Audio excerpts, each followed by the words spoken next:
लग्नाचे दागिने म्हणजे श्रीमंत पेशवाई दागिने, नाशिकचे सुप्रसिद्ध सराफ मयूर अलंकार सराफ।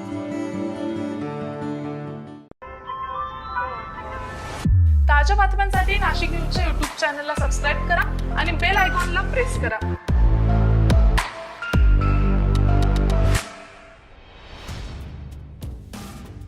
नाशिक मुंबई महामार्गाची झालेली दुरावस्था ही प्रशासनाचे वाभाडे काढणारी आहे।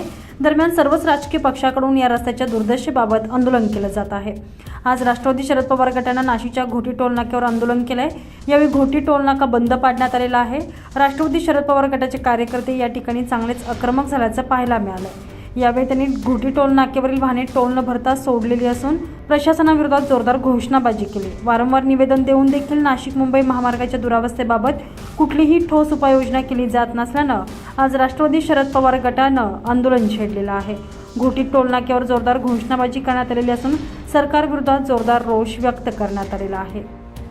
आज या ठिकाणी घोटी टोल नाका राष्ट्रवादी युवक काँग्रेस पक्ष शरदचंद्रजी पवार च्या सर्व कार्यकर्त्यांनी, त्याच्यामध्ये इगतपुरीचे कार्यकर्ते असतील, नाशिक जिल्ह्याचे आमचे अध्यक्ष असतील, युवकचे प्रदेश पदाधिकारी असतील, आम्ही सर्वांनी मिळून बंद पाडला। त्याचं कारण असं की पडग्यापासून तर गोंद्यापर्यंत या टोलचं लिमिट आहे।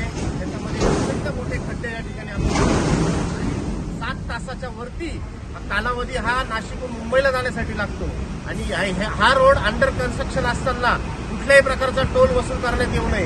काल एका कॉलेजच्या मुलाला त्या ठिकाणी खड्ड्यामध्ये अडकून मोटरसायकलमध्ये त्याच्या डोक्यावरून ट्रक गेली। तिची नुकसान भरपाई ही नॅशनल हायवे अथॉरिटी ऑफ इंडियाने दिली पाहिजे, ही आमची प्रकर्षाने मागणी आहे। हे सरकार या ठिकाणी महायुतीचा अतिशय झोपलेल्या अवस्थेमध्ये त्या ठिकाणी राहतं। कुठल्याही प्रकारचं संवेदनशील सरकार हे नाही।